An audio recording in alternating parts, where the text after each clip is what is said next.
এটা যে রেকর্ড হচ্ছে এই জন্য বলছি, কালকে সারা বাংলাদেশ সহ বিশ্বে বাংলা ভাষাভাষী মানুষের কাছে ছড়িয়ে যাবে। ৪৮,০০০ মাজার এখন এই দেশে সরকারি জরিপে। আপনি একটা মাজার দেখান যেখানে শরীয়তের বিরোধী কাজ নেই, একটা দেখান। নবীজি জানিয়েছেন লা তাত্তাখিদুল কুবুর মাসাজিদা, কবরকে সেজদার জায়গা বানিও না। অথচ অধিকাংশ মাজারে দেখি সেজদা দেয়। বলেন, মাজার পাকা করা নিষেধ, মোজাইক করা নিষেধ, টাইলস লাগানো নিষেধ। অথচ গরু ছাগল মরে গেলেও ৩ তালা হচ্ছে কবর। এই জন্যই তো হক্কানি আলেমরা বলছে মাজার গুড়িয়ে ভেঙে দেন, কোনো কাজ নেই মাজারের। মাজারের যদি এত সম্মান থাকতো, নবীজির জামাই হযরত ওসমানকে দেখে আসলাম, কবর জান্নাতুল বাকিতে পড়ে আছে, একটা পাথর দেওয়া মাত্র, কিচ্ছু নেই। যিনি জান্নাতের গ্যারান্টি জিন্দা অবস্থায় পেয়েছেন দুনিয়ায়, তার কবর যদি শুধু একটা পাথর দেওয়া থাকে মাথার কাছে বা পায়ের কাছে, আপনি কি তার চাইতে বড় কিছু হয়ে পড়েছেন যে আপনার কবর পাকা করা লাগবে? এগুলো যারা করছে বা করবে, এক কথায় বলছে সব ব্যবসা, কোনো কাজ নেই। এত ভক্ত বাবার, আমার মনে হয় রাসূলুল্লাহকে অত ভালোবাসে না। এখান থেকে আমি যেটা নিয়ে আসতে চেয়েছি, আল্লাহ বলেন কিয়ামতে একা একা দাঁড়াবি, কেউ থাকবে না। তাহলে কথা দিয়ে যারা আপনাকে ধোঁকা দিয়ে বোকা বানাচ্ছে যে চিন্তা নেই বাবা থাকবে, এটা ডাহা মিথ্যা কথা বলেন। আর এগুলো তৈরি করার জন্য সবচাইতে বড় ব্যবসার জায়গা এই মাজার। মাজারে আগরবাতি মোমবাতি টাকা পয়সা দিলে যদি ভাগ্য খুলতো, রাসূলুল্লাহর যে কবর আমার মনে হয় 50 তলা হয়ে যেত। কথা বলেন, পৃথিবীর সর্বশ্রেষ্ঠ মানুষের কবরে যদি টাকা দেওয়া না লাগে, মোমবাতি দেওয়া না লাগে, আগরবাতি না লাগে, দোয়াও করতে দেয় না। আমি রাসূলের রওজার পাশে দাঁড়িয়ে শুধু এভাবে হাত তুলেছিলাম যে পুলিশ পাহারা দেয় ওখানে, আমার হাতের উপরে ওই যে লাঠি হাতে থাকে, বাড়ি দিয়ে বলছে কি চাচ্ছেন আপনি? কিছু চাই না, রাসূলের জন্য দোয়া করছি। আমি আরবিতে ওনারে বললাম, ওনার ভাষা দিয়ে আমারে বলছে কি বলেন, আপনি যদি দোয়া করার দরকার হয় কাবা শরীফের কাছে, কাবার দিকে তাকান, কাবার মালিকের কাছে কিছু বলেন, রাসূলের কাছে আপনি কি চান? ও মনে করছে আমি কিছু চাচ্ছি। শ্রেষ্ঠ কবর পৃথিবীতে, তার কবরের পাশে দাঁড়িয়ে যদি কিছু চাওয়া যায় না হয়, তো পৃথিবীতে আর কোন মহারথী আছে যে তার কবরের পাশে যে চাওয়া যায়? সুতরাং এই ভ্রান্ত ধারণা থেকে, এটা যে রেকর্ড হচ্ছে এই জন্য বলছি, কালকে সারা বাংলাদেশ সহ বিশ্বে বাংলা ভাষাভাষী মানুষের কাছে ছড়িয়ে যাবে। সবাইকে আহ্বান জানাচ্ছি, আপনি কিয়ামতে কোনো বাবা নিয়ে উঠবেন না, কোনো পীর সাহেব নিয়ে না, আপনি একা একা উঠবেন। কয়জন করে? স্রেফ একা, কেউ থাকবে না। আপনি আবার মিলান যে আপনি কি জবাব দেবেন। এ ধারণা যারা ঢুকিয়েছে তাদের ওইটা দরবার টিকানোর ব্যবসা।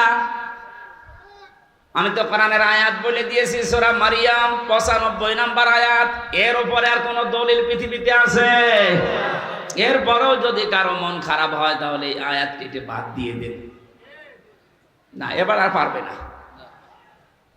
বিচারের দ্বিতীয় ধাপ, আমাদের এই বাংলাদেশে 4 প্রকারের রায় হয় আমরা দেখেছি। এই জয়পুরহাটের জেলা আদালত যেটা আছে, এখানে ম্যাজিস্ট্রেট কোর্টে একটা রায় হয়, এরপরে জজ কোর্টে আবার রায় হয়। এখানে যদি আপনার রায় বিপক্ষে যায়, আপনি হাইকোর্টে যান ঢাকায়। হাইকোর্ট থেকেও যদি আপনি ন্যায় বিচার না পান, মনে করেন আমি অবিচার হয়েছে আমার প্রতি, আপনি আর একটা কোর্টে যান, সুপ্রিম কোর্টে যান। এর উপরে আর কোন কোর্ট এ দেশে আছে? বলেন বলেন। তাহলে বাংলাদেশের রায় হয় কয় প্রকার? আল্লাহ পাক যে রায় দেবেন কিয়ামতের ময়দানে, যে ধাপ বানিয়েছেন, আমাদের যেমন 4 ধাপ, আল্লাহর রায় হবে 2 ধাপ। প্রথমে আল্লাহ আপনাকে ডাকবে স্রেফ একা একা, দ্বিতীয় নম্বরে আপনাকে এবার আর একা ডাকবে না। এইটা বোঝানোর জন্য আমি পর্যন্ত এসেছি। অনেকে বলছে আমি চট করে চলে আসবো, আসেন, আয়না ঘরে ঢুকে আপনি আসেন। 1,10,000 মানুষ এখন জেল খাটতেছে সারা দেশে। আমি যতটুকু 3 বছরে বুঝেছি, আমার মনে হয় 100 জনের প্রায় 60 থেকে 65 জন মানুষ নির্দোষ, কিছু জানে না, আন্দাজে তারা জেল খাটতেছে। যারা এই অবৈধ কাজগুলোর সাথে জড়িত, সে টাকা পয়সা খেয়ে হোক আর চাপে হোক, প্রত্যেককে এই মামলাগুলোতে যদি সাক্ষ্য প্রমাণ হয় যে না ওর কোনো দোষ নেই যাচ্ছে, তাহলে 3 বছর 5 বছর 10 বছর তার জীবন থেকে আপনি নষ্ট করলেন কেন? যারা এর সাথে জড়িত প্রত্যেকের শাস্তি দাবি করছে, তাহলে ন্যায় বিচার কায়েম হবে। ভবিষ্যতে আর কেউ উল্টা পাল্টা মিথ্যা মামলা দিয়ে আপনার জীবন অন্তত নষ্ট করতে পারবে না। হিসাব বড় কঠিন জিনিস। আমি যখন আসছিলাম আদালত থেকে, হঠাৎ ব্যক্তি নিয়ে আসতেছে হাজী সেলিম, নাম শুনে বোঝা যাচ্ছে আল্লাহর ওলি হবে। ধরছে চরিত্র শয়তান অত নিচে নামে না, হাওমাও করে কাঁদতেছে। আমার তো মনে হচ্ছিল ওই সময় ওর সামনে আমি আমার যতটুকু বাস্তবতা দেখে মনে হচ্ছে আদালতকে যেন কথা তো বলতে পারে না, নৌকা বলতে গেলে হৌকা বলে ফেলে, কথা বের হয় না। যদি কথা বলতে পারতো ভালোভাবে, ও বলতো আদালত আমার যত কিছু আছে সব আমি দিয়ে দিলাম, আমারে ছেড়ে দিন। কিয়ামতের ময়দানটাও ঠিক এইভাবে আল্লাহ সাজাবে। আল্লাহ পাক বলেন ওয়াসাহিবাতিহি ওয়া আখিহি ওয়া ফাসিলাতিল্লাতি তুবি। মানুষ তার নিজের ভাইকে, তার নিজের স্ত্রী সন্তানকে, তার জ্ঞাতি গোষ্ঠীকে, তার বংশের লোক, তার দলীয় লোক, তার আত্মীয় স্বজন, যত যারা সাহায্য করতো, তাকে আশ্রয় দিত দুনিয়ায়, সবাইকে আল্লাহ সামনে নিয়ে বলবে আল্লাহ এগুলো সব দিয়ে দিলাম মুক্তিপণ হিসাবে, তুমি আমারে কিছু বলবা না। এই কথাটা কি মিথ্যা মনে হচ্ছে? সূরা মারিজের আয়াত আল্লাহ নিজে নাযিল করে জানিয়েছে মানুষ এটা বলবে। আমিও হতে পারি, আপনিও হতে পারেন, কিয়ামতে বলা লাগবে আল্লাহ আমার এই মেয়েকে আমি দিয়ে দিলাম। এই আয়াতটা যখন আমি জেলখানায় থাকতে পড়েছিলাম, তখন ওই ছোট মেয়েটার বয়স 1 বছর মাত্র। সবচেয়ে বেশি মনে পড়তো ওর কথা। মাঝে মাঝেই চিন্তা হতো আল্লাহ এর প্রতি আমার যে ভালোবাসা, দুর্বলতা, মহব্বত তুমি তৈরি করে দিয়েছো, কিয়ামতে এই ফারিহা জান্নাতকেও নাকি আমি বলবো আল্লাহ এরেও দিলাম মুক্তিপণ হিসাবে। এটা আমার কেমন লাগে, আমার বিশ্বাস হতে চায় না। কিন্তু কিয়ামতের ভয়াবহ যে দৃশ্য আল্লাহ নিজে ফুটিয়ে তুলেছেন, তখন মনে হয় না ফারিহা না, ফারিহার মাকে পর্যন্ত বলা লাগবে আল্লাহ এরেও দিয়ে দিলাম। ফাসিলাতিহিল্লাতি তুবি ওয়া মান ফিল আরদি জামিয়া। দুনিয়া আমার স্থাবর অস্থাবর যত সম্পদ আমি বৈধ অবৈধ পথে উপায় করেছিলাম সব তোমাকে দিলাম। সুম্মা ইউনজি, এরপরও তুমি আমারে নাজাত দাও। সঙ্গে সঙ্গে আল্লাহ ধমক দেবেন কাল্লা ইন্নাহা লাযা, কখনোই না, তোরে আমি লাজায় ঢোকাবো। কোথায়? এখানে আলেম থাকলে জিজ্ঞাসা করেন লাজা শব্দটা শুনতে যত সহজ মনে হচ্ছে, ভেতরের অবস্থা অত সহজ না। আল্লাহ বলেন নাযাআতাল লিশাওয়া, এখানে প্রবেশ করার সঙ্গে সঙ্গে মানুষের আগে চামড়া উঠে যাবে। জয়পুরহাটবাসী কি একটা ঘর আল্লাহ বানিয়েছেন, যেখানে প্রবেশ করলে আগে মানুষের চামড়া উঠে যাবে। রিমান্ডে আমি দেখেছিলাম মাটির নিচে যখন আমাকে নিয়েছে, তো বহু ভয়ঙ্কর জায়গা আমি দেখেছি। মানুষের যে নখ তুলে নেয়, মাঝে মাঝে যে ডিএম দেওয়ার নাম শুনি, এ বাস্তব আমি দেখেছি নিজে।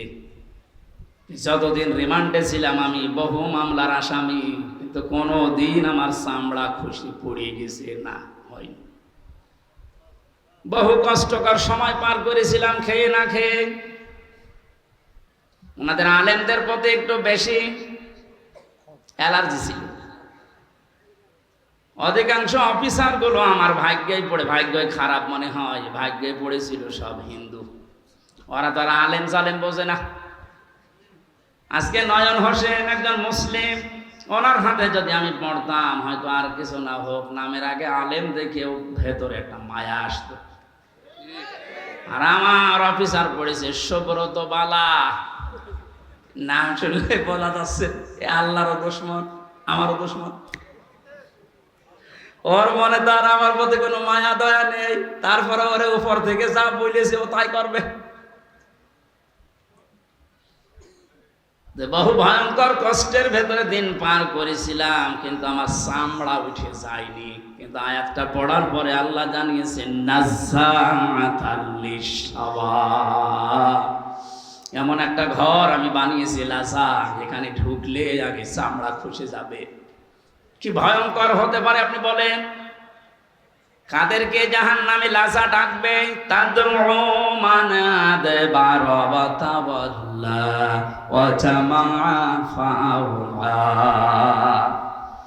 যে মানুষগুলোকে সত্যের দিকে আহ্বান করা হয়, সত্যকে সত্য জানার পরও যারা অহংকার করে, এতবার করে, মুখ ফিরিয়ে চলে যায়। আর এই চরিত্রের মানুষ বাংলাদেশে বেশি। ও জানে যে এটা সত্য বিষয়, সত্য পথ, এরপরও হিংসা করে, অহংকার করে মানতে চায় না। খালি দেখে যেটা তো আমার দলীয় লোক না, এ তোমার বাবার মুরিদ না, তখন আস্তে করে মুখ ফিরিয়ে চলে যায়। এই যে সত্যকে আপনার মন বলছে যেটা সত্য পথ, এটা সঠিক পথ, শোনার পরে, জানার পরও যদি আপনি মুখ ফিরিয়ে চলে যান, আপনাকে আল্লাহ প্রবেশ করাবেন লাসায়। কোথায়? কি ভয়ঙ্কর তথ্য আল্লাহ দিলেন, দেখলেন না? চামড়া খসে যাবে আগে। 2 নম্বরে জামাআ ফাআওয়া, দুনিয়ায় যারা মাল সম্পদ, অর্থ সম্পদ শুধু জমা করে আর কি করে সংরক্ষণ করা যায় এই চিন্তা ভাবনায় থাকে। এই 15.5 বছরে যারা টাকা পয়সা জমিয়েছে, আপনি দেখেন তাদের দিকে, কোনোদিন ঘূর্ণ অক্ষরও ভেবেছিল যে এভাবে আমার হঠাৎ করে হারিয়ে যাবে? ভাবে না। যারা জমা করেছেন বৈধ অবৈধ না দেখে শুধু জমিয়েছেন জমিয়েছেন জমিয়েছেন, আর কি করে সংরক্ষণ করা যায়, এটা স্থায়ী করা যায় সেই চিন্তা ভাবনা করে, শুধু স্থায়ী করার চিন্তা। দেশে জায়গা নেই, বেগম পাড়া বানিয়েছে, সুইস ব্যাংকে রেখেছে। টাকা অনেকের, কত টাকা সে নিজেও জানে না।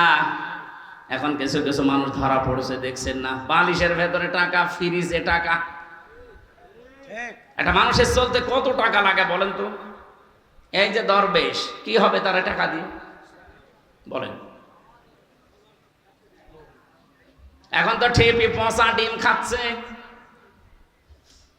এত টাকার মালিক বাংলাদেশে, ধনীর তালিকায় সে লোকটা 1 নম্বরে, অথচ আদালতে তুলতে গেলে এই মানুষটাকে ডিম মারছে।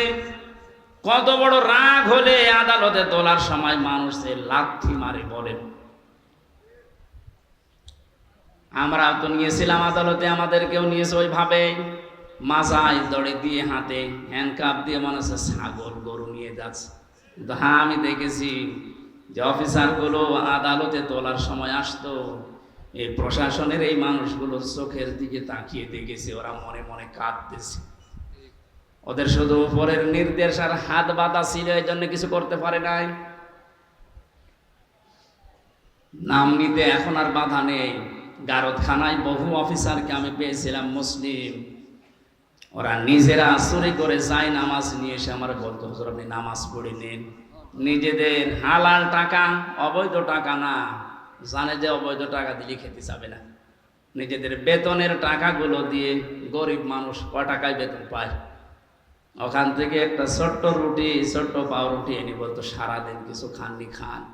কঠিন বিপদের সময় যে মানুষগুলো সাহায্য করেছিল, বিশেষ করে আমার আব্দুল আলিম কারাগারের ভেতরে এবং ওই গারদখানায়, ওই মানুষগুলোর জন্য এমনিতেই মন থেকে কান্না চলে আসে। দোয়া করি, আল্লাহ তুমি তাদেরকে সর্বোচ্চ জায়গায় পৌঁছিয়ে দাও, তাদের জীবনের অভাবগুলো দূর করে দাও। যে চরিত্র 2টার কথা বললাম আছে বাংলাদেশে, আপনি মিলান। যাদেরকে সত্যের পথে ডাকা হলে অ্যাবাউট টান করে চলে যায়, আর যারা শুধু সম্পদ জমা করে আর হিসাব নিকাশ করে যে কত হচ্ছে, এই চরিত্রের মানুষ দেশে আছে না নেই? এখানে বলেন, এই মানুষগুলো আমরা দাঁড়াবো আল্লাহর সামনে। আমি তো বললাম আমার 16 দিনের হিসাব এখনো ঠিক হয়নি, আর আপনার 16 বছরের হিসাব কি করে ঠিক করে রেখেছেন? এইটার হিসাব আসলে মানুষের জীবন পাল্টানো সহজ। ওই যে মক্কার লোকগুলো যারা মানুষ খুন করত, জেনা করত, মানুষের সম্পদ ছিনতাই করত, ওদেরকে যখন নবীজি এই ভয়টা তৈরি করেছিলেন যে জবাব কিন্তু দেওয়া লাগবে, এই মানুষগুলো এতে পরিবর্তন হয়ে গেছে, যারা নারীর ইজ্জতের জম ছিল তারা নারীর ইজ্জতের পাহারাদার হয়ে গেছে। আমরা এই দেশে এইটাই করতে চাই, কিন্তু এটা করার জন্য যেটা লাগবে তার নাম কোরআন। এটা বাদ দিয়ে মানুষের চরিত্র সংশোধন করা সম্ভব না। এইটাই আমরা চাচ্ছি।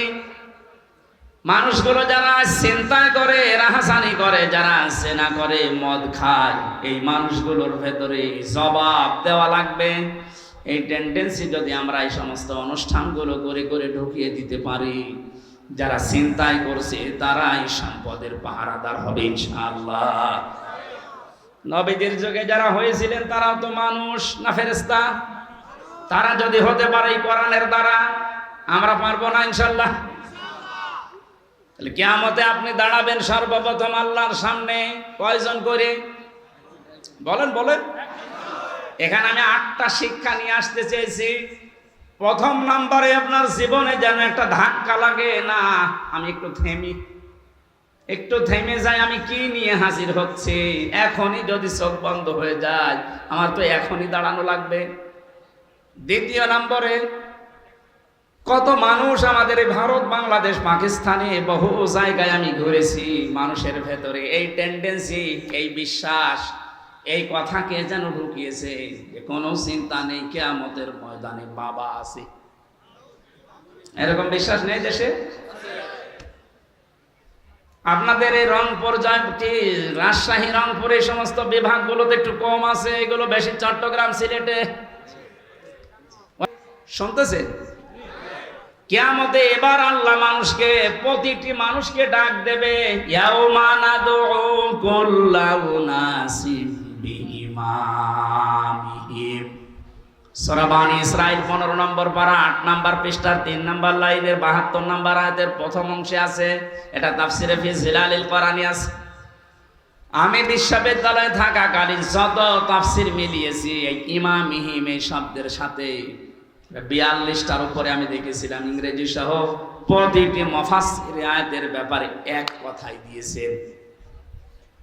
আল্লাহ পাক বলেন কিয়ামতের ময়দানে প্রতিটি মানুষকে বিচারের দ্বিতীয় ধাপে আমি ডাক দেব তার নেতার সাথে। কার সাথে? বলেন বলেন।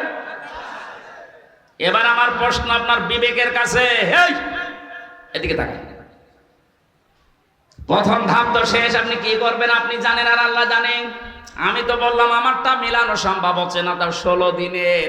আপনি 16 বছর, 32 বছর, 45 বছর, 60 বছর মিলাবেন কি করে বলেন? আপনার তো এখনই কান্নাকাটি শুরু করা দরকার। ওই বিবেক যেহেতু আপনার মরে গেছে, এবার দ্বিতীয় ধাপে আসেন। তো আপনাকে এবার আল্লাহ একা ডাকবে না, অবশ্যই কোরআনের আয়াত সত্য 100 ভাগ না 98 ভাগ? বলেন বলেন। 100 ভাগ সত্য বিশ্বাস করেন তো?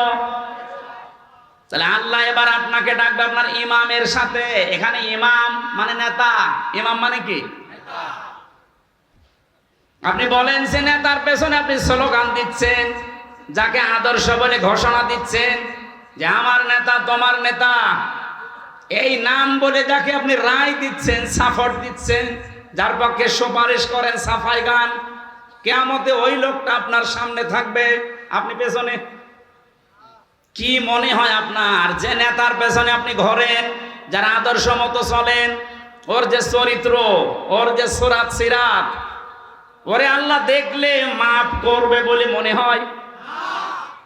দেখলেন, এখনো বলছে না, তো ধরা খাবে।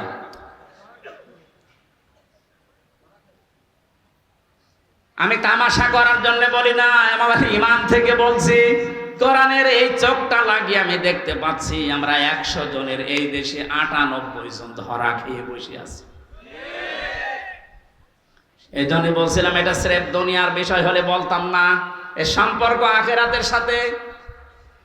ওই যে ইয়াসিন, আল্লাহর ঘোষণা দেওয়া নেতা এই একজন, তাকে না মেনে আপনি যাকে মানেন, হ্যাঁ তিনি যদি আপনার সামনে থাকতেন মুহাম্মদুর রাসূলুল্লাহ, আপনার চিন্তা থাকতো না। কথা বলে না কেন?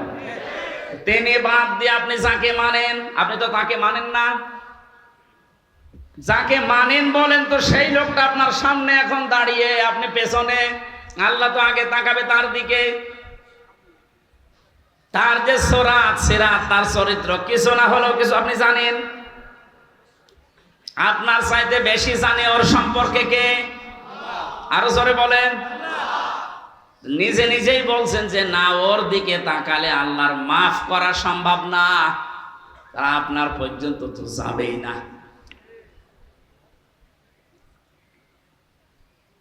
আমার ভয় হচ্ছে এই কারণে যে আমরা না জানি ওই ময়দানে অধিকাংশ মানুষগুলো দাঁড়িয়ে থাকে কিনা। আল্লাহর ঘোষণা দেওয়া নেতা যেহেতু মুহাম্মদুর রাসূলুল্লাহ, আর উনি শুধু বাংলাদেশের জন্য না, ভারতের জন্য না, তামাম দুনিয়ায় যত রাষ্ট্র আছে যেখানেই বাস করেন আপনাকে বিশ্ব নেতা মানা লাগবে। এতদিন শুনেছেন যে ইয়াসিন সূরা পড়লে 10 খতম কোরআন শরীফে সওয়াব হয়, কিন্তু এর ভেতরে 83টা শিক্ষা আছে। আমি একটা একটা করে কেবল 5টা বললাম। 83টা শিক্ষা আপনার প্র্যাকটিক্যাল লাইফে জীবনে আগে সেট করা লাগবে। এরপরে আমি এদিকে পড়েই গেলাম, নেকি হয়েই গেল, তো নেকি কি থাকবে কোথায়?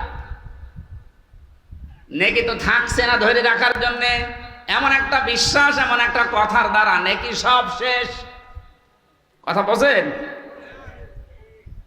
এই কোরআনে আল্লাহ 500 শরীয়তের বিধান দিয়েছেন। কয়টা? তার ভেতরে এটা একটা। ইয়াসিন হে নেতা, এটা একটা। এরকম কত আছে বলেন বলেন? কেন 500টা বলেন তো? আমি এবার শিক্ষিত মানুষদেরকে বলছি, যত ফরজ ইবাদত আছে দুনিয়ায়, প্রত্যেকটা ফরজ ইবাদতের কিছু মৌলিক বিষয় আলাদা করা আছে। এই যে নামাজ ফরজ না, বলেন না কেন? নামাজ পড়তে গেলে 13টা ফরজ লাগে, ভেতরে আর বাইরে মিলিয়ে। আমি ওসি সাহেবকে বলছি 12টা ফরজ আদায় করে উনি নামাজ পড়লো, একটা ফরজ আদায় করেনি, ওনার সওয়াব হবে কয়টা? কথা বোঝার পরে বলবেন ওনার সওয়াব কয়টা হবে? কিচ্ছু হবে না, 0, শূন্য। এখন যদি বলেন না বাস্তবতার সাথে তো মিলছে না, আমি তো 12টা করেছি, অন্তত 5টা সওয়াব দেন, হবে? কারণ আপনি বাদ দিয়েছেন কি? বলেন বলেন। ওয়াজিব আছে 14টা, 13টা আদায় করেছেন, একটা আদায় করেননি, আপনার নামাজ হবে না? নামাজ হবে, কিন্তু জরিমানা দেওয়া লাগবে। সরসেজদা বলে না? সরসেজদা মানে কি? জরিমানা। সরসেজদা মানে কি? তাহলে ফরজ যদি একটা বাদ যায় শেষ, ওয়াজিব বাদ গেলে হবে, কিন্তু সরসেজদা দেওয়া লাগবে, জরিমানা না দিলে ওইটাও শেষ। বাকি আছে নামাজ ভেঙে যায়, নষ্ট হয়ে যায় 19টা কারণে। কয় কারণে? এর একটা কারণ যদি পাওয়া যায়, 18টা ঠিক আছে, নামাজ থাকবে না ভেঙে যাবে? আরো জোরে বলেন। এটা যেমন সহজ ভাবে বুঝলেন, নামাজের ভেতরে অমৌলিক কিছু জিনিস আছে যেগুলো না হলেও নামাজ হয়ে যাবে। যেমন সুন্নাত আছে 12টা, মুস্তাহাব আছে 70টা। এরকম ভাগ ভাগ করে আমি 2 রাকাত নামাজ পড়তে গিয়ে 60,000 মাসালা পেয়েছি। কয়টা? আমার মনে হয় এখানে 60,000 মাসলা সবারই জানা আছে। 60টাই জানা নেই। যে জন্য আমি এই পর্যন্ত আসলাম। এবার আসেন, এই যে মঞ্চটা, এই মঞ্চের মৌলিক জিনিস 2টা, একটা খুঁটি আর একটা সামিয়ানা। এই 2টা মৌলিক না, আসল উপাদান। এই 2টা না থাকলে কেউ মঞ্চ বলবে? বলেন। অমৌলিক জিনিস আছে, এই যে টিস্যু বক্স, এই মাইক, এই যে ফুল দেওয়া আছে, বিউটিফাই করেছি, এই চেয়ার দেওয়া আছে, এই টেবিল আছে। এগুলো কি না থাকলে মানুষ মঞ্চ বলবে না? এ পর্যন্ত বুঝেছেন কিনা বলেন যে মৌলিক জিনিস 2টা, অমৌলিক জিনিস 10টা। সংখ্যার দিক থেকে মৌলিক জিনিস বেশি না কম বলেন? কিন্তু গুরুত্বের দিক থেকে এত বেশি, এর একটাও যদি না থাকে এ মঞ্চ টিকবে? খুঁটি না হলেও হবে না, ছাদ না হলেও হবে না, কিন্তু টিস্যু বক্স না থাকলে হবে না, না বলেন? বলেন। কোরআনে আল্লাহ 500 মৌলিক জিনিস দিয়েছেন, 6666টা আয়াত, এর ভেতরে মাত্র 500 আয়াত শরীয়তের বিধান। আপনি কোথায় 6666? 500 বাদ গেলে কি হয়? হয়তো বাকি যেগুলো আছে সব ওই টিস্যু, ফুল, ফুলদানি, এই টেবিল, এই মাইকের মতো, কিন্তু 500 যেটা আছে সেটাই সামিয়ানার খুঁটির মতো। এর একটাও বাদ গেলে আপনি এখানে বসে থাকতে পারবেন না, কাওয়া কাদের মতো পড়ে যাবে। একবার পড়ে গিয়েছিল না, কেবল স্মার্ট বলেছে আর ঢক করে গেছে পড়ে। তাহলে আমার মৌলিক জিনিস ছিল না, খুঁটি ছিল না হয়তো, কিন্তু দুর্বল ছিল। এখান থেকে আমি যেটা নিয়ে আসতে চাই, মৌলিক জিনিস না থাকলে অমৌলিক হাজারও থাকলে তার কোনো দাম থাকে না। ওসি সাহেব যদি নামাজ পড়তে গিয়ে 12টা আদায় করে, একটা আদায় না করে, উনি নিজেও এখন বলবে যে কোনো সওয়াব নেই, 0 হবে, শূন্য হবে। এ পর্যন্ত বুঝেছেন তো?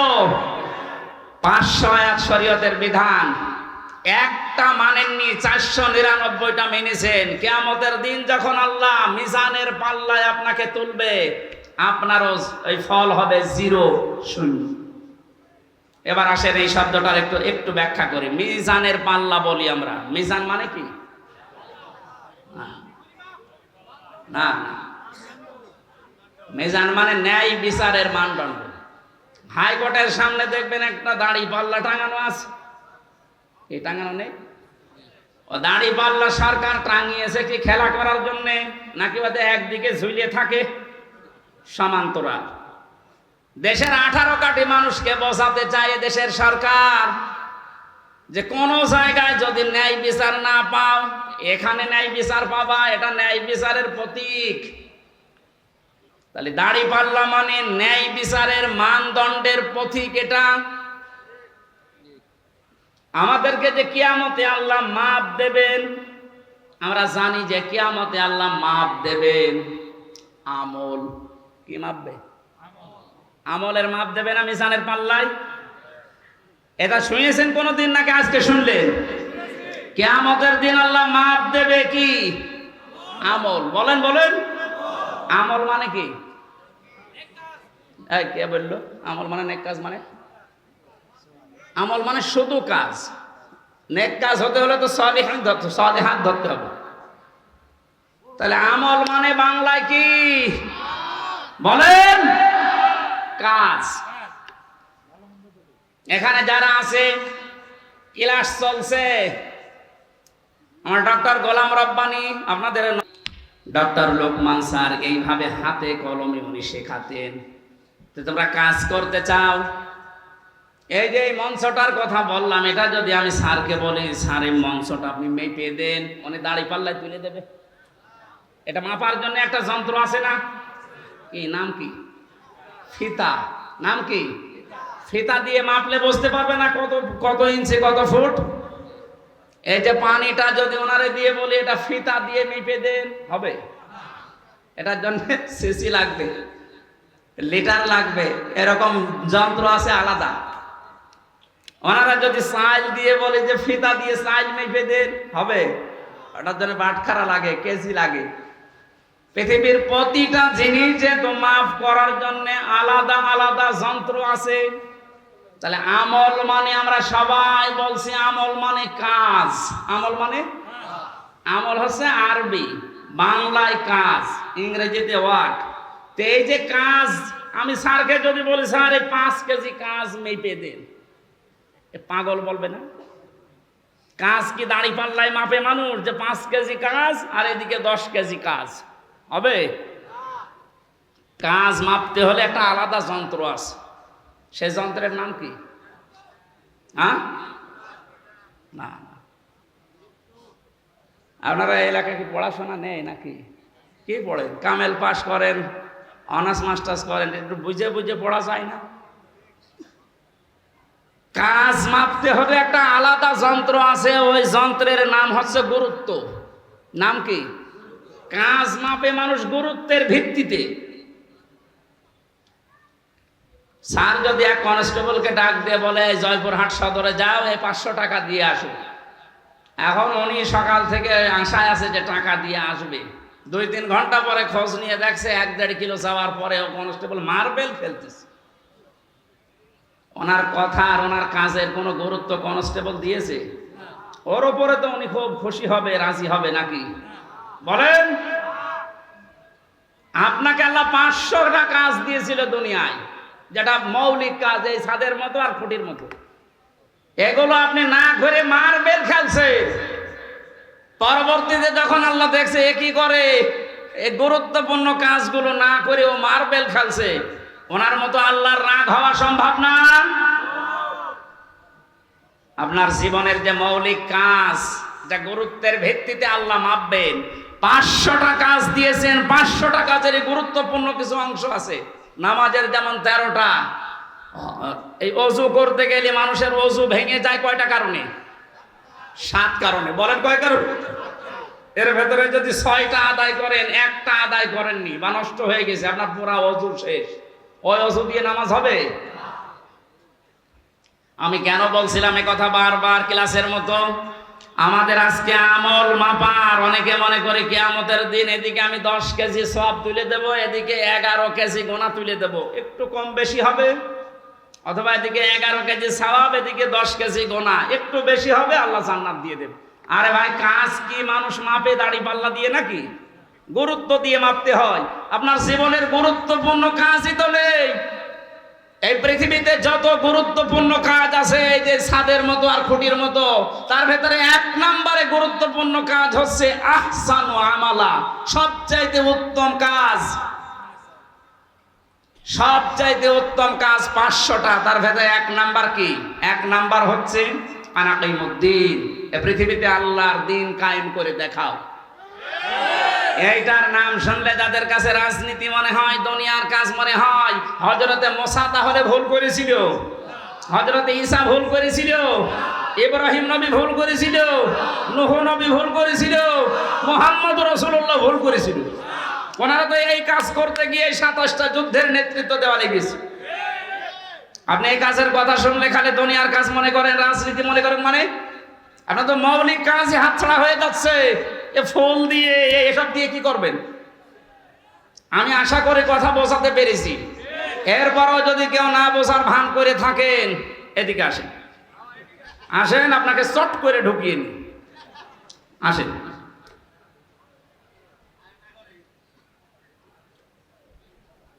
কিয়ামতে যেহেতু আপনার সামনে আপনার নেতা আগে থাকবে, এরপরে আপনি থাকবেন, এই জন্য এমন কোন মানুষের সামনে পেছনে থাকা যাবে না যারা দেখলেই আল্লাহর রাগ হয়। এরকম নেতা দেশে নেই। রাত 12টার পরে যার পা ঠিক মতো মাটিতে পড়ে না, রিকশা ছাড়া বাড়ি যেতে পারে না। এক কথা বলে না কেন? খেজুর গাছে ধাক্কা দিয়ে বলে, বড় ভাই সাইড দাও, আর কতক্ষণ দাঁড়াবো? আপনি এই মানুষের পেছনে এখনো থাকবেন? কালকে এই বাংলাদেশের ইসলামী আন্দোলনের একজন সর্বোচ্চ নেতা, আপনাদের রাজশাহীতে বাড়ি, অধ্যাপক মুজিবুর রহমান, উনি ঘোষণা দিয়েছে এই দেশে যেন কোনো মদখোর, কোনো মাতাল আপনার এই সিলটা না পায়। এটা তো উনি বানিয়ে বলেছে, সূরা ইয়াসিনের ব্যাখ্যা এটা। এমন মানুষকে আপনি এটা দেবেন না যে সামনে ওই লোকটা থাকলে আল্লাহর আগে রাগ হয়ে যাবে, আপনার পর্যন্ত যাবেই না। এই জন্য আল্লাহ যেহেতু নবীকে 7টা নামে ডাক দিয়েছিলেন, তার ভেতরে প্রথম ইয়াসিন, এরপরে তহা, এরপরে আব্দুন বা আব্দুল্লাহ, এরপরে মুজাম্মিল, মুদ্দাসসির, আহম্মদ, মুহাম্মদ। আমরা প্রতিটি শব্দের ব্যাখ্যা আছে, এত কথা বলতে গেলে মেলা রাত হয়ে যাবে। আমরা রবিউল আউয়াল মাস, যেহেতু এই মাসে নবীজির জন্ম, এই মাসেই মৃত্যু। বিশ্ব নবী এই মাসে এসেছিলেন, এই মাসে ইন্তেকাল করেছেন। তাকে নিয়ে বিশেষ করে যে মাতামাতি হয় এই রবিউল আউয়াল আসলে, এটা কোরআন হাদিসে বর্ণিত নেই। আমাদের রাষ্ট্রীয়ভাবে একদিন ছুটি দেওয়া আছে মিলাদুন নবী, নবীর জন্ম বৃত্তান্ত আলোচনা করার জন্য না। নবীর জন্ম বৃত্তান্ত আলোচনা করার জন্য রাষ্ট্রীয় শোকের দরকার নেই, রাষ্ট্রীয় ছুটির দরকার নেই। নবীজি যেটা দিয়ে দেশ চালিয়েছিলেন এইটা কিভাবে চালানো যায় সেই পদ্ধতি আবিষ্কার করুন, তাহলেই হবে রবিউল আউয়াল পালন করা। আপনি কি একজন সাহাবীর চাইতে বেশি ভালোবাসা মহব্বত রাসূলুল্লাহকে দিতে পারবেন? বলেন। এই যে মিলাদ নিয়ে যারা আজ মাতামাতি করে, আমি কালকে বগুড়া ছিলাম, খালি মিলাদ নিয়ে যেভাবে মিছিল লাগিয়েছে এরা বুঝে করুক না বুঝে করুক আমি ওটা জানি না, কিন্তু বাস্তবতা হচ্ছে শুধু যদি কেউ মিলাদ মানে জন্ম, মিলাদ মানে কি শুধু জন্ম নিয়ে কেউ যদি আনন্দে থাকে সে জাহান্নামে যাবে, শুধু জন্ম নিয়ে। কারণ নবীজির ইন্তেকালের 600 বছর পরে এই মিলাদ আবিষ্কার করেছে মানুষ। তাহলে এই 600 বছরে তো মিলাদ হয়নি দুনিয়ায়, ওরা জান্নাত যাবে না? বলেন। আপনি এই 600 বছর পরে কোথায় পেলেন এটা? ইসলামের ভেতরে নতুন কিছু আবিষ্কার যে করে সে বেদাত করে, আর বেদাত করলে সে গোমরাহ, আর গোমরাহ হলে সে জাহান্নামী। আপনি একটা কথা খণ্ডন করতে পারবেন? এবার আসেন আমি দলিল দিচ্ছি। দুইজন চাচা ছিল নবীজির জন্মে খুশি, একজন আবু লাহাব আর একজন আবু তালেব, এরা আপন চাচা। এই দুইজন এত বেশি খুশি হয়েছিল নবীর জন্মে, যারা সংবাদ দিয়েছে তাদেরকেও আজাদ করে দিয়েছে। আর আবু তালেবের জীবনী পড়েছি, ও নিজের সন্তান আলীকে কাছে রাখতো না, কিন্তু ভাতিজা মোহাম্মদ এতিম, বাবা নেই মা নেই, এই জন্য নিজের কাছে রাখতো। এত আদর করেছে, বলতো ভাতিজা আমি তোমার ধর্ম মানি না, কিন্তু তোমার শরীরে কেউ আঘাত করুক এটা আমি বেঁচে থাকতে সহ্য করবো না। তা আপনি আর কি করেন বলেন তো? নবীর জন্ম আসলে সেই লোকটার দিকে তাকান। ও জীবন পর্যন্ত দেওয়ার মতো এইরকম মহব্বত করতো রসুলকে। তো মারা যাওয়ার সময় নবীজি যখন বললেন ইয়া আম্মি আবি তালিব লা ইলাহা ইল্লাল্লাহ হাজ্জুল লাকা ইনদাল্লাহি ইয়াউমাল কিয়ামাহ, বুখারী শরীফের হাদিস। নবীজি মাথার কাছে এসে বলেন চাচা, আশপাশে মানুষজন দাঁড়িয়ে আছে, আপনার জোরে বলার দরকার নেই, আমার কানের কাছে মুখ নিয়ে শুধু আস্তে করে বলেন লা ইলাহা ইল্লাল্লাহ। মুহাম্মদুর রাসূলুল্লাহ বলার দরকার নেই, কারণ ওটা আমি নিজে আমি জানি। আপনি শুধু আল্লাহর একাত্মবাদের স্বীকৃতি আমার কানে শোনান, কারণ আমি সাক্ষী, আমি শাহেদ। আমি কি? শাহিদা ওয়া মুবাশশিরা ওয়া নাযীরা, এই শব্দগুলো কোরআনে নেই? আমি যে সাক্ষী, কিয়ামতে তো বলা লাগবে। আপনি শুধু আমার কানের কাছে একটু বলেন যে লা ইলাহা ইল্লাল্লাহ, আর কিছু বলা লাগবে না, কাউকে শোনানোর দরকার নেই। এরা যদি বলতে পারেন কিয়ামতের ময়দানে আমি নবী আপনাকে আল্লাহর দরবারে ঝগড়া করে জান্নাতে নিয়ে যাব, বলে না। ডাক দিয়ে বলছে ভাতিজা আমি তোমাকে ভালোবাসি, কিন্তু তোমার এই কালিমা, তোমার এই আদর্শ আমি মানতে পারলাম না, তুমি আমারে মাফ করে দিও। জয়পুরহাটবাসী, মাফ করার মালিক নবীজি না আল্লাহ? আরো জোরে বলে। এত ভালোবেসেছিল, জন্মে খুশি হয়েছিল এই যে আবু লাহাব আর আবু তালেব, কই তাদের জীবনে পড়েন দুইজনেই জাহান্নামী। আগুনের ফিতা লাগিয়ে দেবে পায়ের নিচে, মাথার মগজ পর্যন্ত ফুটবে। তারা শুধু জন্মে খুশি ছিল, মিলাদে খুশি ছিল। সিস্টেম অপর পৃষ্ঠায় দেখুন আরো দুইজন আপন চাচা, হযরতে আব্বাস আর একজন হযরত আমির হামজা রাদিয়াল্লাহু তাআলা আনহুমা। এই দুইজন চাচা শুধু জন্মেই খুশি ছিল না, জন্মের সময় তো তারা খুশি হয়েছে, সবচেয়ে বেশি খুশি হয়েছে এই দুইজন চাচা নবীর আদর্শে। হযরত হামজা নবীর আদর্শ মানতে গিয়ে নিজের জীবন দিয়েছে, 70 টুকরা হয়েছে, তারপরও পিছপা হয়নি। কথা বলে না কেন? হযরতে আব্বাস নিজের জীবন দিয়েছে নবীর আদর্শ গ্রহণ করে। তিনি বলেছিলেন মান যাকা তামাল ঈমান, তোমরা যদি ঈমানের স্বাদ পেতে চাও, মান রাদিয়া বিল্লাহি রব্বা, আল্লাহকে রব পেয়ে খুশি থাকো, আবিল ইসলামি দীনা, ইসলামকে জীবন ব্যবস্থা হিসাবে পেয়ে খুশি থাকো, আবি মুহাম্মাদির রাসূলিল্লাহ সাল্লাল্লাহু আলাইহি ওয়াসাল্লাম নাবিয়্যা ওয়া রাসূলা। রাহু মুসলিম, মুসলিম শরীফের হাদিস। নবীজিকে, বিশ্ব নবী মুহাম্মদুর রাসূলুল্লাহকে নবী এবং রাসূল পেয়ে খুশি থাকো। হযরতে আব্বাস আর হামজা এই দুইজন চাচা নবীর শুধু জন্মে না, তাদের সিরাতে সূরাতে তাদের আদর্শ পেয়ে খুশি, এজন্য এই দুইজন চাচাই জান্নাতি। সুতরাং আজকে আমাদের সময় এসেছে, রবিউল আউয়াল মাস 1 বছর পরে আসবে, শুধু নবীর জন্মের কথা শুনে মিলাদ দেবেন, জন্মের আলোচনা করবেন, খিচুড়ি জিলাপি খেয়ে শেষ করে দেবেন না। আপনার যদি পালন করতেই হয় প্রত্যেক সোমবারে একটা করে রোজা রাখেন। কথা বলে না কেন? আর যদি সর্বোচ্চটা মানতে চান হযরত হামজার মতো, হযরত আব্বাসের মতো তার আদর্শ মেনে নেন। আল্লাহ আমাদেরকে মেনে নেওয়ার তৌফিক দিন, বলেন আমিন। এই নবীর জীবনী থেকে একটা পাঠ, আমি 27টা পাঠ বলেছিলাম না, একটা পাঠ আজকে আলোচনা করছি। আচরণ, নবীজির আচরণ ব্যবহারটা কেমন ছিল আর আমাদেরটা কেমন, এটা আমি বাস্তবের সাথে আজ মিলাবো। সূরা আলে ইমরান 159 নম্বর আয়াত, একটা মাত্র আয়াত পড়েছি। এই আয়াতের ভেতরে যা আছে তাফসীর আকারে বলার চেষ্টা চালাচ্ছি, নাকি শেষ করে দেব? জবান খুলে কোরআনের আয়াতে প্রবেশ করেন। আউযু বিল্লাহি মিনাশ শাইতানির রাজীম, বিসমিল্লাহির রহমানির রহিম।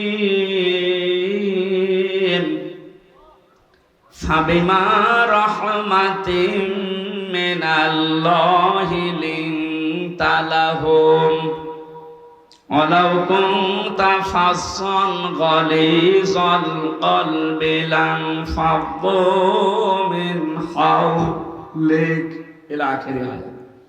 সূরা আলে ইমরান নামকরণ আছে, ঐতিহাসিক প্রেক্ষাপট আছে, শানে নজুল আছে, এই আয়াতের ব্যাকগ্রাউন্ড আছে। এগুলো বিভিন্ন মাহফিলে তাফসিরে আপনারা সহজে পেয়ে যাবেন। আমরা এবার মূল শিক্ষায় যাচ্ছি। আল্লাহ পাক বলেন, হে নবী, আমি দয়া করে আপনার অন্তরের ভেতরে, আপনার অন্তরটা মোলায়েম, কোমল, সহজ, সরল, সফট করে বানিয়েছি। আপনি যদি কঠোর হতেন, কর্কশ ভাষী হতেন, তাহলে আপনার কাছে মানুষ ভিড়তো না, আপনার আশপাশ থেকে মানুষ সব চলে যেত। আপনি যেহেতু নরম দিলের মানুষ, মানুষদেরকে আপনি ক্ষমা করেন আর তাদের জন্য ক্ষমা চান। কোনো কাজ করতে হলে যারা অধীনস্থ আছে তাদের সাথে পরামর্শ করে করবেন। কাজটার যখন সিদ্ধান্ত নেওয়া হয়ে যাবে তখন ভরসা করবেন একচ্ছত্রভাবে আল্লাহর উপরে। যারা ভরসাকারী তাদের আল্লাহর উপরে ভরসা করাই উচিত। এইটা বাংলা অর্থ ছিল। এবার আমরা তাফসিরে যাই। নবীজিকে আল্লাহ এত কমল, এত সফট একটা হৃদয় দিয়েছিলেন, তার যে আচার ব্যবহারগুলো, আল্লাহ পাক তার আচার ব্যবহার প্রমাণ করতে গিয়ে একটা নাম দিয়েছেন, খুলুকিন আযীম। হে নবী, আপনি মহান চরিত্রের উপরে প্রতিষ্ঠিত। জোরে বলেন সুবহানাল্লাহ। নবীজির যে আচরণগুলো ছিল, প্রথমে শিশুদের সাথে ধরেন, এই যে বাচ্চাদের সাথে যার যে আচরণ, হাদিস প্রমাণ করছে। নবীজি রাস্তা দিয়ে যখন হেঁটে মসজিদে নববীতে কাবা শরীফে যেতেন, রাস্তার আশেপাশে বাচ্চারা খেলাধুলা যারা করত, বিশ্ব নবীকে দেখলে নিজের মা, বাবা, বড় ভাই সব ছেড়ে নবীর কাছে ছুটে আসতো। আমাদের ভেতরে চরিত্রটা অনেকের নেই। বাচ্চাদেরকে আদর করা, মহব্বত করা, ভালোবাসা দেওয়া। নবীজি বলেন, ছোটদের সাথে আমার ভালোবাসাটা, আমার আন্ডারস্ট্যান্ডিং এমন ভাবে পয়দা হয়েছিল, আল্লাহ তৈরি করে দিয়েছিলেন। বাচ্চারা যদি নিজের মা বাবাকে দিনের পর দিন, মাসের পর মাস, বছরের পরে বছরও না দেখতো, আমি নবীর সাথে থাকলে ওরা মনে করতো মা বাবার সাথে আছে। হযরতে যায়েদ রাদিয়াল্লাহু তাআলা আনহু, তিনি বিক্রি হয়ে গেলেন একবার ছোটবেলায়। ভাগ্য তাকে খাদিজাতুল কুবরার কাছে পৌঁছিয়ে দিয়েছে। হযরতে খাদিজা তার স্বামী মুহাম্মদুর রাসূলুল্লাহর কাছে উপহার দিলেন যে কামে কাজের লোক হিসাবে আপনাকে দিলাম, আপনি খেদমতের জন্য নিয়ে নেন। 7 দিন হয়ে গেছে। হযরতে যায়েদের বাবা এবং চাচা খবর পেয়েছে মক্কাতে মুহাম্মদুর রাসূলুল্লাহর কাছে আছে তার সন্তান। জয়পুরহাটবাসী একটু নিজের জীবনের সাথে মিলান্ত।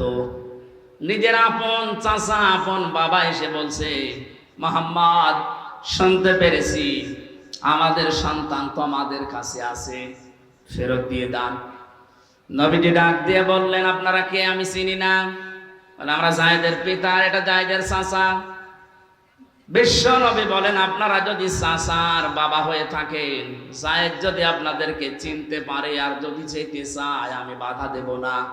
কিন্তু যায়েদ যদি যেতে না চায়, আপনারা জোর করে নিয়ে যেতেও পারবেন না।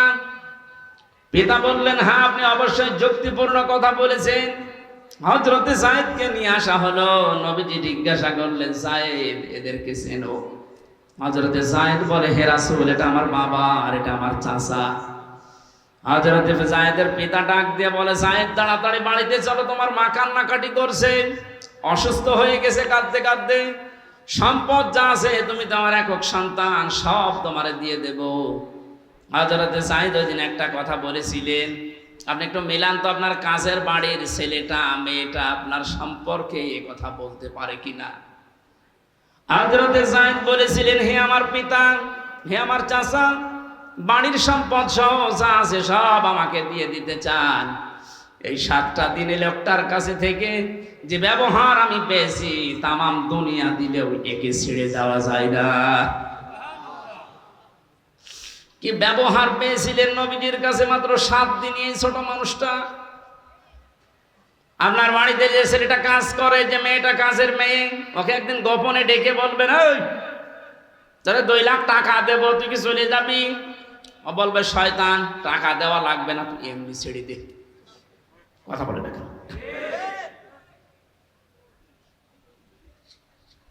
হযরতে আনাস ডাক দিয়ে বলে, আমি কাজের মানুষ ছিলাম, আমার মা উম্মে সুলাইম নবীজি যখন মদিনায় হিজরত করে আসে, তখন আমার মা আমাকে হাদিয়া দিয়েছিল।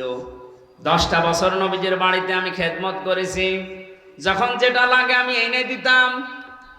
কিন্তু আল্লাহর কসম, আমার নবী কোনোদিন এই 10টা বছরে কোনোদিন আমাকে ধমক দিয়ে কথা বলেননি। জোরে বলেন আল্লাহু আকবার। বিষয়টা শুনতে যত সহজ মনে হচ্ছে, যে যে চেয়ারে বসে আছেন ওই জায়গা থেকে ভাবেন তো, আপনার অধীনস্থ লোকদের সাথে আচরণ করা কত কঠিন। 10 বছর না, 10টা দিনও আপনি পারবেন না।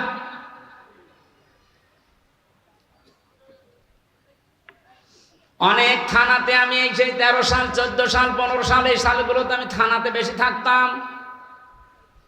ওসি সাহেব, এই যে কনস্টেবল, যে লোকটা অস্ত্র নিয়ে গেটে দাঁড়িয়ে থাকে, এর সাথে যে আচরণটা করে, মাঝে মাঝে আমার মনে হতো, আল্লাহ, এই কনস্টেবল যদি ওই চেয়ারে বসে, আর আল্লাহ তুমি ওরে যদি ওখানে কনস্টেবল হিসাবে দাঁড় করিয়ে রাখো, ও যে ব্যবহার করলো কিছুক্ষণ আগে, ওইটা যদি ওর সাথে করতো, আমার মনে হয় ঘৃণায় মরে যেত।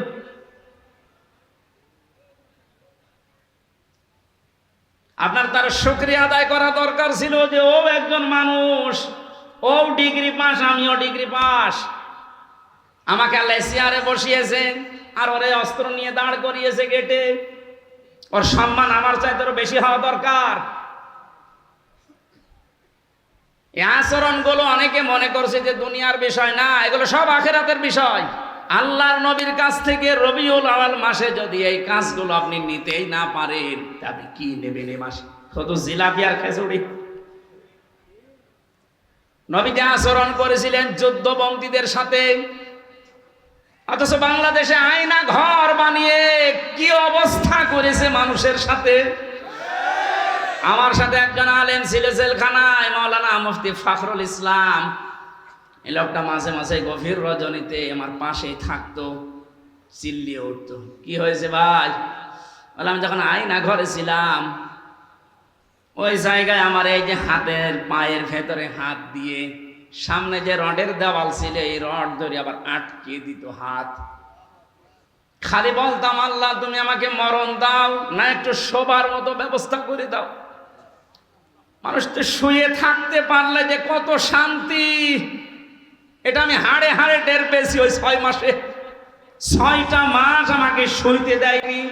হাত এভাবে 24 ঘন্টা বাঁধা, শুধু পোশাক পায়খানার জন্য 1.5-2 মিনিট সময় দিত, আর খাবারের জন্য যা দিত খাওয়ার মতো না। 3-4টা তরকার এক জায়গায় দিয়ে মনে হচ্ছে কে মাখিয়ে খেয়ে ফেলে দিয়েছে সেইটা। মানুষের শরীর যে খারাপ হয়ে যায় তার বাস্তব প্রমাণ দেখেননি ব্যারিস্টার আরমানের? ও চেহারা কি হয়ে গেছে, আমি 10 দিন ছিলাম মাটির নিচে মাত্র, তাই আমি নিজেকে চিনতে পারছিলাম না। আর সে 8 বছর, অথচ বিশ্বনবী যুদ্ধবন্দী যারা সাহাবীদেরকে বলতেন নিজেরা না খেয়ে থাকবা, যুদ্ধবন্দীদেরকে ভালো খাবারটা খাওয়াবা। আর আপনি নিজেও তো বলেন ওই নবী আমার, ওই নবী আমার নবী। আপনি হজ করে আসেন, সালাম দিয়ে আসেন, সেখানে গিয়ে আপনি জানতেন না যে 15.5 বছর কত মানুষ মাটির নিচে আছে। আয়না ঘরের সাথে যারা সম্পৃক্ত তারা জানতো না। তারা তো সব নাম দেখেছেন, কামরুল আহসান, কি সুন্দর নাম, সৌন্দর্যের প্রতীক কামরুল আহসান। এত সুন্দর নাম নিয়ে লোকটা ঘুমাতো কি করে রাতের বেলা? আয়না ঘরের দৃশ্যগুলো তো অবশ্যই আপনি মাঝে মাঝে যেয়ে দেখে আসতেন। দেখে আসার পরে আপনি কি ঘরে এসে স্ত্রীর কাছে ঘুমাতে পারতেন? আমার তো ঘুম হবে না।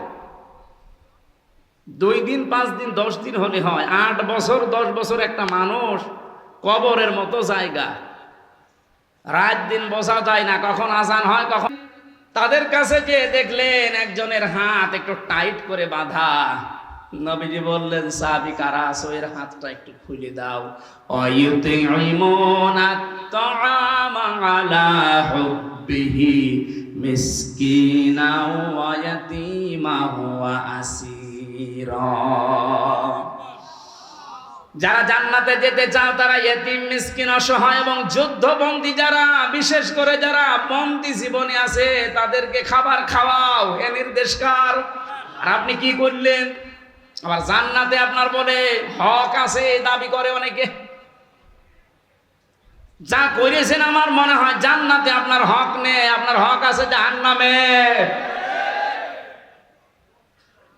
নবীর উম্মত পরিচয় দিতে আপনার লজ্জা লাগবে না কিয়ামতে? নবীজি কি করলেন আর আপনি কি করেছেন? হচ্ছে না আমাদের আচরণ। শুধু রবিউল আউয়াল আসবে চলে যাবে, আপনি যদি এই আচরণগুলো ব্যবহারগুলো নিতে না পারেন তো কি হবে? খিচুড়ি আর জিলাপি খেয়ে পায়খানা করে। আল্লাহর নবী আচরণ করেছিলেন তার স্ত্রীদের সাথে। বিশ্বনবী নিজে রাষ্ট্রের দায়িত্ব পালন করে এসে দেখেন হযরত আয়েশা রুটি বানিয়েছেন, আর বকরি রুটিগুলো একটা একটা করে নিয়ে চলে যাচ্ছে। অনেক রুটি বানাতে বানাতে ছোট মানুষ ঘুমিয়ে গেছে। আমার মনে হয় আমাদের মতো স্বামী যারা চাকরিজীবী, ব্যবসায়ী, মাঠে কাজ করে, বাড়িতে এসে যদি দেখতো যে তরকারি ছাগলে নিয়ে যাচ্ছে আর বউ পড়ে পড়ে ঘুমাচ্ছে, ওখানে পিটিয়ে হাত মারা করে ফেলতো। কাজ কাম নেই বাড়িতে, কি করো কি? নবীজি এসে নিজে আটাগুলো, নিজে খামের বানিয়ে আটাগুলো তৈরি করে, রুটিগুলো তৈরি করে, গোশত তৈরি করার পরে হযরতে আয়েশাকে এবার ডাকলেন। ডাক দিয়ে বলে, আয়েশা, দেখলাম তুমি ঘুমিয়ে গেছো, তোমার ঘুমের ডিস্টার্ব হবে এজন্য কিছু বলি নাই। আমি নিজেই নতুন করে আটা খামির করে রুটি বানিয়ে গোশত বানিয়ে রেখে দিয়েছি, এসে আমরা 2 জন খাই। হযরত আয়েশা কেঁদে ফেললেন। নবীজির বুকের ভেতরে মাথা নিয়ে বলেন, হে আমার স্বামী, দুনিয়াতে আমার কোনো দুঃখ নেই, কোনো আফসোস নেই। এই কথা বলার মতো স্ত্রী বাংলাদেশে কম না বেশি? নেই। আমরা যে আচরণ করছি তাদের সাথে হচ্ছে না। আমারটা হচ্ছে না কারণ এটা রেকর্ড হচ্ছে, মিথ্যা কথা তো বলা হচ্ছে না। এখনই ম্যাডাম লাইভ দেখছে। আমার আচরণটা আরো সংযত হওয়া লাগবে। আমরা যেন রবিউল আউয়াল মাসে আমি সহ এখানে যত স্বামী আছি প্রত্যেককে যেন রাসূলুল্লাহর মতো এই চরিত্র নিতে পারি, বলেন আমিন। সম্মানিত মা বোনেরা, আসার সময় দেখলাম গভীর মনোযোগ দিয়ে রাসূলের কথাগুলো শুনছেন, কান খাড়া করে শোনেন। বাংলাদেশে নারী নির্যাতন করলে কেস হয়, মামলা হয়, এই যে বসে আছে মামলা নেওয়ার জন্য। পুরুষ নির্যাতন হলে যে কেস হবে, করব কোথায়? এই জন্য আমরা চাচ্ছি আপনাদের কারণে দেশের 100 জনের 98টা স্বামী মানসিক রোগী হয়ে যাচ্ছে।